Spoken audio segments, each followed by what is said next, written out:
NGO পাশ্চাত্যের আধিপত্যে বাংলাদেশ। আগেই বলেছিলাম আমরা, প্রফেসর ডক্টর ইউনূস আহমেদ তিনি এনজিওর দালাল। তিনি ইসলামের পক্ষে কোনো কাজ করবেন না। এনজিওর আধিপত্যে বাংলাদেশ কিন্তু অলরেডি ঢুকে গেছে। ইউরোপিয়ান যে কালচার আছে, ইহুদিদের যে কালচার আছে, সেই কালচার অনুযায়ী আমাদের দেশটাকে পরিচালনার চেষ্টা করা হচ্ছে।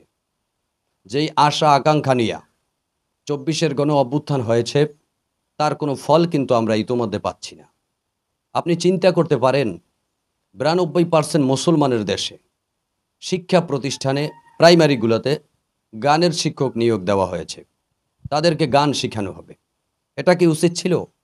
অথচ ৯২% মুসলমানের দেশে ৩.৫ লক্ষ যে দেশে মসজিদ রয়েছে, ৩,৫০০-এর ঊর্ধ্বে মাদ্রাসা রয়েছে, পীর আউলিয়ার দেশ, তাবলিগ ইস্তেমার দেশ, এক কথায় ৯২% মুসলমানের দেশ, মসজিদ মাদ্রাসার দেশ বলা হয় যে দেশকে, সে দেশের শিক্ষা প্রতিষ্ঠানগুলিতে আমাদের দাবি ছিল প্রত্যেকটা শিক্ষা প্রতিষ্ঠানে ইংরেজি, অঙ্ক, বাংলা যা কিছু শেখানোই হোক না কেন, আমাদের কোনো আবদার নাই, আমাদের কোনো দ্বিমত নাই। শুধু একটা দাবি ছিল আমাদের, যে প্রত্যেকটা শিক্ষা প্রতিষ্ঠানে ছাত্রীরা যেন কোরআন শিখতে পারে, এজন্য কোরআনের একজন শিক্ষক বাধ্যতামূলক করা হবে।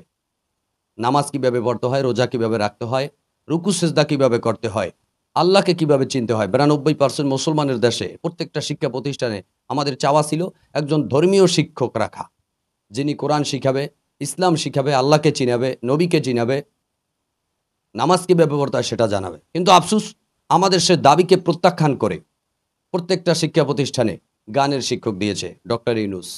এটা কি আমাদের চাওয়া ছিল? এনজিওদের আধিপত্য বিস্তার করার চেষ্টা করা হচ্ছে বাংলাদেশে, যা আপনারা ইতিমধ্যে দেখতে পাচ্ছেন।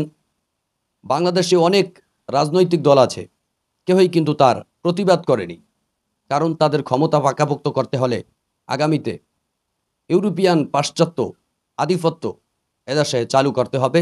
তাহলে তারা খুশি হবে। তারা মনে করে বহিরাগতদের সাহায্যে তারা ক্ষমতায় যাবে।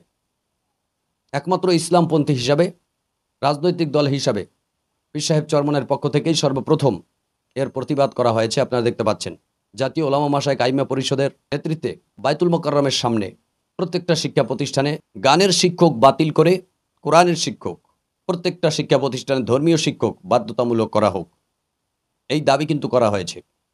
বাংলাদেশের মুসলমানের কাছে আমার একটাই চাওয়া, আপনারা যদি বাইসেন্স গানের শিক্ষক প্রাইমারিতে বা স্কুল লেভেলে বাধ্যতামূলক করাই হয়, আমি চ্যালেঞ্জ করে বলছি, তাহলে প্রাইমারি এবং এই শিক্ষা প্রতিষ্ঠানগুলি বয়কট করবে সবাই। এই শিক্ষা প্রতিষ্ঠানগুলিতে আমাদের ছাত্রদেরকে, আমাদের বাচ্চাদেরকে পড়তে দেওয়া হারাম। যেই শিক্ষা প্রতিষ্ঠানে কোরআনের শিক্ষা থাকবে না, বরং কোরআনের শিক্ষা বাতিল করে গানের শিক্ষক বাধ্যতামূলক করা হবে, সেই শিক্ষা প্রতিষ্ঠানে আমাদের বাচ্চাদেরকে দেওয়া মুসলমান হিসাবে হারাম। কারণ আমরা দুনিয়ার আমোদ ফুর্তি উল্লাস করার জন্য দুনিয়াতে আসিনি। আর দুনিয়া মাজরাতুল আখেরা, দুনিয়া হলো আখেরাত কামাই করার জায়গা।